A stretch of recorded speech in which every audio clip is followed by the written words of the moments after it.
Welcome to Raptors. Today there's a ton to talk about, so we're going to dive right in. I'm Savanna Hamilton alongside Paul Jones and Sherman Hamilton. Amy Audibert will be joining us a little bit later. So Jonesy, let's get started. Let's talk about this Nets game. We got one loss to cover and one win to cover as well. So overtime, Scottie Barnes missed the half court just by a little bit. It got the rim still. But what did you make of his performance, specifically in the second half? He really took the charge. I thought he was terrific, Sav, and we say it all the time, and insert needle on broken record because the grooves are getting worn down. We say the same thing. The young man just understands how to play. He has terrific basketball acumen. For a player, really a burgeoning player in the league, he is just off the charts right now. And what I like about him is his ability to read the game. He goes inside when he has to. He makes the right pass. He did not back away or shy away one bit from Kevin Durant yesterday. He went at him on the defensive end. He did a great job guarding him as well as you can do with a guy like Kevin Durant. I mean, he still had a triple-double.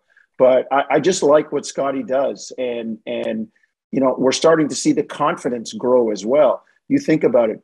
He made some big shots. He made a big corner three off an individual step back move right in front of the Nets bench at a really, really key time in the game. So his confidence is coming too. And you talk to the people around the team, and you're also seeing his professionalism growing too. He's getting to the gym early. He's working. He's continuing to work hard. And it's the old adage that success breeds more success. And I think that's what we're seeing with Scottie. And I thought he did a great job in the second half. Being there for his team, making the right plays, blocking shots, defending, scoring. At another time, Savannah, I think he might have looked to give that ball up at the end, even to try and find somebody, but he knew there wasn't a lot of time left. He had the confidence, hey, why not take a shot at it to try and win it? And that just goes back to the broken record. What I've been saying all season, you've been saying, everyone, he has a really great IQ, especially being a 20-year-old basketball player in this league. And, KD, remember last game, he was surprised at his age. He's like, whoa, he's how old is he, 19, 20? Yeah. So It really goes back to that. And I had flashbacks of the Kawhi shot when he took that corner three. And I was like, I don't know if he can get that one in. And it just went swish. I was like, wow, what a player. Sure. We gotta get a little bit realistic here, though, because I like to say that defense wins games, but a big component of winning games is the rebounds. And the Nets out-rebounded the Raptors 60-41. What was that? What was that about? Was that the result of a lack of boxing out on the Raptors' end? Well, the great Pat Riley said, no rebounds, no rings. And, when you talk about being able to rebound the basketball, it's the last line of your defense, right? When you're able to get that missed shot, the defensive possession is wasted if you don't rebound the basketball. And the Raptors got caught giving up 19 offensive rebounds that led to 25 second chance points.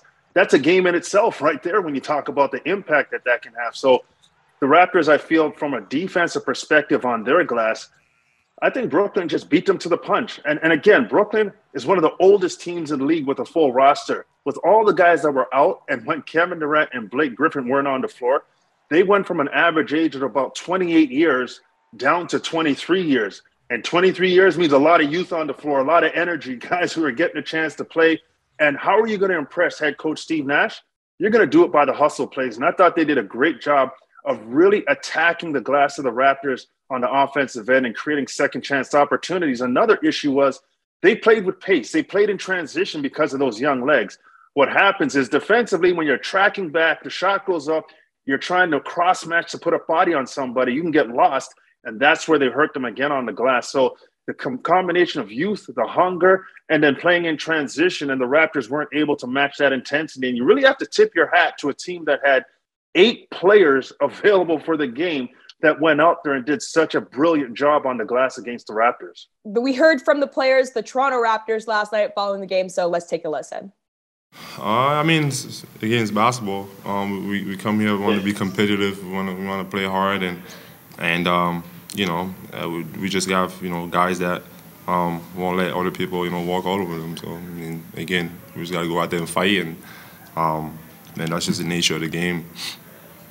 Did you find it particularly chippy? I mean, not really. I mean, I thought there was some talking going on, but hey, that's the game. I think he wants to compete. I mean, I think that's what the team got him for, like a guy that wants to win and compete, and isn't afraid of just going out there and playing against the best. Again, we're going to continue to learn. He's young, and we're going to continue to get better. But I love his effort and trying to make it hard on KD. But again, it's a whole team job, and we got to continue to execute the game plan. Kevin Durant is a very good player. He can do everything on the floor, put the ball on the floor, score, shoot, do whatever you want on the floor. But really, I just saw opportunities where I could drive and create open shots and just try to score at the right times. So really, I was just trying to get to certain spots and really just find ways to score. I would say I really was able to get to my spots where I was just doing little moves to just try to get them off balance. So it really didn't really bother me so much, but it was just really it looked really open to me. I would say who you're gonna go against when you playing versus this team. Kevin Durant's on the floor.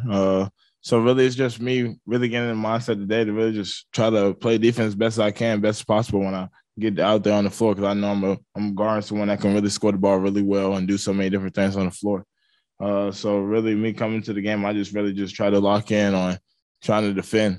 Really, I'm just playing the game the right way. I'm going out there if I see opportunity to find one of our main scorers wide open, I'm gonna try to find one of them. If I see places where I can attack and be able to force my will on the rim, or if I have a wide open shot, I'm gonna take that wide open shot. I'm really just going out there playing the game, really just trying to play smart and win the game as best of my abilities. They was just crashing really hard. Young guys was getting in there and getting offensive rebounds. So they just really had a lot of effort, a lot of energy going in there, just trying to tip the ball out, get rebounds, try to get easy baskets on the floor. We just needed to just be more aggressive and box out. Hey, now we got a fairly serious topic to talk about, because Jonesy, multiple teams in the NBA are now getting hit by COVID, especially the variant seems to be pretty prominent. Players have been taking isolation and being put into health and safety protocols. I know the media has been affected across the league as well. What do you think, though, Jonesy, that the league should do from here? How urgent is this situation? It is getting urgent. Sav, that's a good word. There is a sense of urgency around it, but I kind of break it down to this. The NBA was the leader in shutting things down when they felt it needed to be shut down back in March of 2020.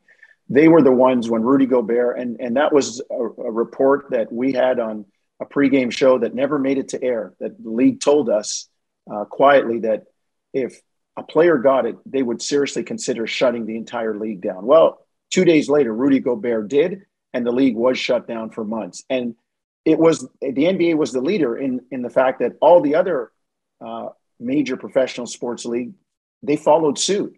So I'm kind of trusting the NBA right now. I think, we've heard the words abundance of caution. I don't think you can be too cautious, but you have to kind of, in a sense, trust the league to strike a balance. Yes, it is a business. There are jobs and there's money involved, not just for the players, but for the guy that takes the parking, the woman working at the concessions. All of those people would be shut down too if you suddenly decide to shut the league down. But I think you have to trust the NBA is talking with teams. I know we don't know what they are, but I know they have contingency plans. I'm sure they're talking with infectious disease specialists and scientists around all of it. So I think we move forward cautiously, Savanna, but we wait for the NBA, as they have always done, to show their tremendous leadership and keeping the greater good of everybody in mind as we move forward. Exactly. And as you mentioned, they've always been leaders in this space. So I also agree with you, Jonesy. Like, I trust the NBA's decision and what they should be doing going forward as well. But sure, the Raptors have had a minor hit this year. It's come out. But last year they were impacted significantly. And we've seen that can do to a team's season in terms of how depleted they can get in their bench. Like as we saw in the Brooklyn game, Brooklyn always playing with 8 players. What's the quality of basketball when these teams are depleted? Well, if you're the NBA, you would hope it's like that Brooklyn team that played with 8 players to show that, they could still provide good basketball. But yeah, exactly. But, the reality is when COVID has hit players, and we've heard it from the Raptors players from last season, as you mentioned, that actually contracted COVID, it's a difficult process to come back from. It takes some time. It takes, getting your legs under you, getting your breathing right. It takes an adjustment phase after you're cleared to get back to playing. So it's not something that is taken lightly. And the issue is during that process, games are still going on. So the quality of basketball will suffer when you don't have key players in the lineup and your leaders aren't there. So, but as everybody has said, the NBA has been a leader in terms of navigating that. And one of the good things, if we can talk about a good thing about COVID and how devastating it's been, is that we're learning through this process. The NBA is learning through this process. Tried some things worked, some things didn't work. How can you make things better? And I think that's the process the NBA is going through, because they have this historical data based on what they've done so far to keep the league running. So I feel like they have their hand on the pulse and they understand what needs to be done and have different options in play. But it does feel like it's getting close. And I think one of the major things that they're going to have to address is if there's any type of issue with this moving forward in a mass way, how do they continue, if the game is still on, to keep the quality going to the level of basketball at a high level without compromising players and people around in the arena and their safety and health. So it's a balance that's difficult to be struck, but there is an issue with the quality when you don't have key players on the floor. And that's something that's going to happen, whether it's an injury or it's COVID. It's just an issue that the NBA has had to deal with. And with COVID, you just want to be much more cautious about the health of the individuals involved. Absolutely. And I think it's easy to start to relax a little bit. Oh, this pandemic has been dragging out for so long.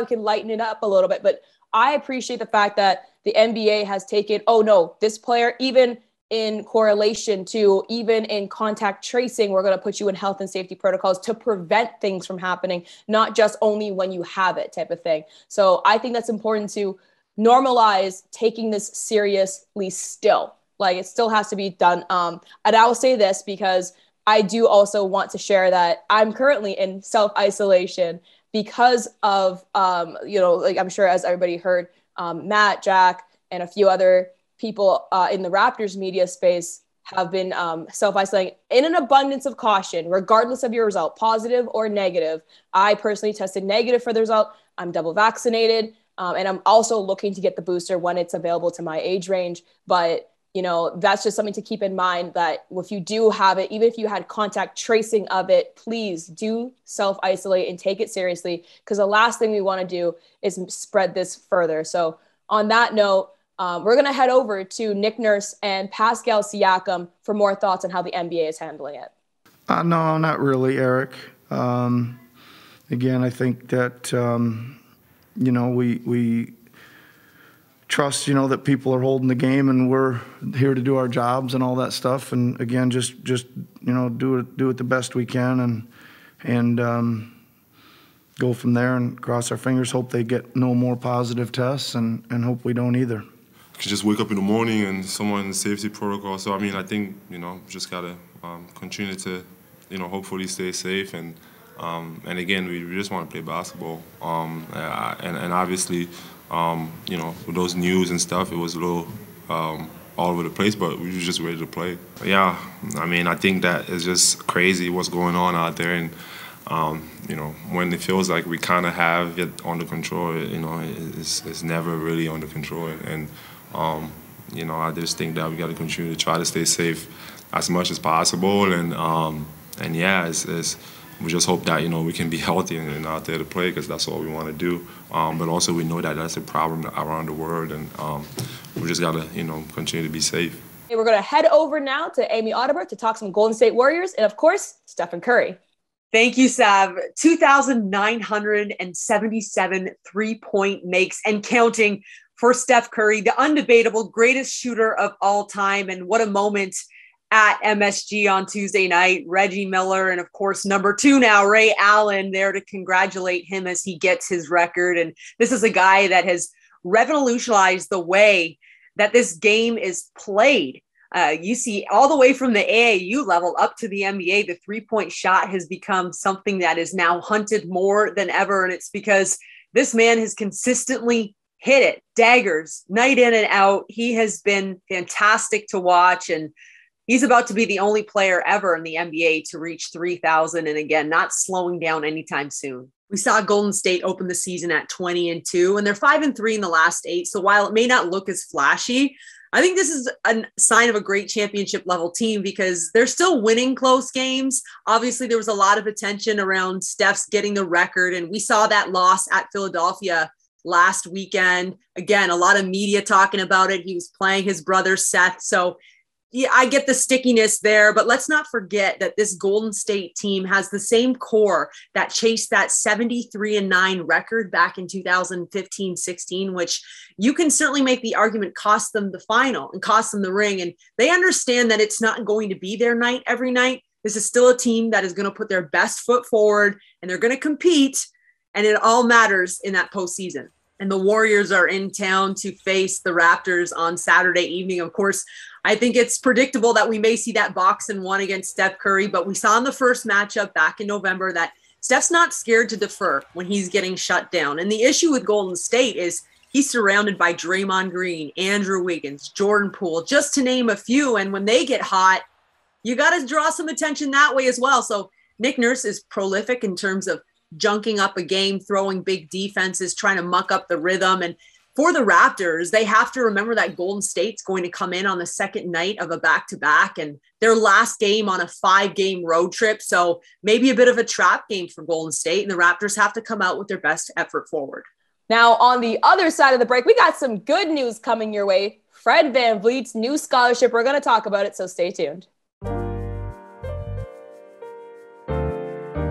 This scholarship is important because it's going to shine light on some of those who may be underserved or underprivileged in certain communities and aspects. We know there's a selection process to a lot of different scholarships, and sometimes that counts people out. We're just trying to make a concerted effort to shine light on those who may have not gotten the proper opportunity. Mentorship is big, and it's a big thing that you learn the later that you get on in your life. Time goes on, you realize how important it is.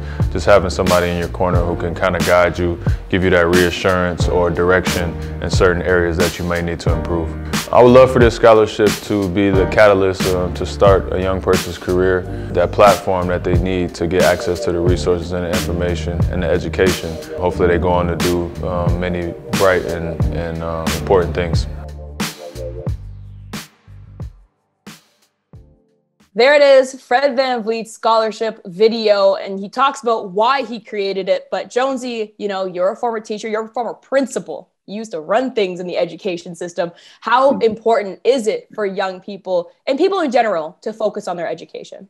Well, it's important because, you know, not everybody has the good fortune of, you know, being 6'8" or 6'9" or having, you know, God-given skills when it comes to basketball. You know, my late father used to say, what you put in your head as an education for your education, nobody can ever take away from you, regardless of what happens with arms, legs, knees, shoulders, ankles, whatever. When you have your education, nobody can take that from you. And I think, you know, with Fred creating this scholarship, it's also about opportunity. And it's about, you know, we use the phrase quite a bit. It's about trying to level the playing field, trying to give opportunities to people that might have the IQ, the acumen, the academia to go forward, but monetarily, there are constraints and limits and things that stop them. So a big tip of the hat to Fred, but everybody should be pursuing education. And if you can get help in the form of a scholarship similar to the one Fred is giving, that's great. And the idea is once you get that education and your knowledge, you share that, you pay it forward, you pass it around because you know, it's one of those things where a rising tide lifts all boats. If everybody's educated, you know, understanding, you know, what's going on in society, what's going on with people, how to treat people, everybody gets a little better. The world in general just gets better. Absolutely. And it's so crucial because, you know, me, myself, like I had athletic scholarship. But on top of that, I also had an academic scholarship. And that academic scholarship, I can't tell you how far that went for me back then. So it's just so important to give students that little extra relief. There's a lot going on in life. Financial stuff should not be one of them sometimes in terms of education. But Sherm, we saw Banton do his give back to Rexdale, his community. And, you know, the Raptors in general, they do a lot of charity events. Why is it important, you know, to give back to your community? Well, I think it takes an awareness. I think it takes an understanding of the climate, and it really takes an affinity or a desire to want to create better situations for people that aren't as fortunate. And that's something that the Raptors organization has been very, very effective at doing consistently. And, you know, when you talk about Raptor players, all these guys understand that they're in a position that they can help. They can make things better for others. And that's something they don't take for granted. Delano Banton, you know, he's doing amazing things for Rexdale where he came from. And it's a great thing to see a young player getting back to his community and doing what he's doing. But the Raptors on a whole have been very, very determined to be good citizens. I mean, they live in this city. They understand that even though it may not be most of their hometowns, it's somewhere that they live. They're a part of the community, and they should be a valuable part in terms of their ability to contribute. And that's the great thing about these guys, you know, making a lot of money, playing in the best league in the world for basketball, but still having that overall awareness about the fellow brother, the fellow sister, the community they live in, and what's important about giving back. And it's a beautiful thing to see. So it's really positive. It's a great example to set as an organization and as a company in MLSE to be able to put that as one of their high objectives on their list to consistently be a part of. And, you know, what stands out to me is the fact that Delano didn't wait. He didn't wait a year or two until he got into the league. He did it right away before the end of the year, his first NBA season. So that speaks volumes to me. But next game for the Toronto Raptors is Saturday, December 18th, 7:30 p.m. against the Golden State Warriors. Got Steph Curry. TSN, you can watch it there and listen to it. Thank you for watching Raptors Today from Savanna Hamilton, Paul Jones, Sherman Hamilton, and Amy Audibert. Have a great day.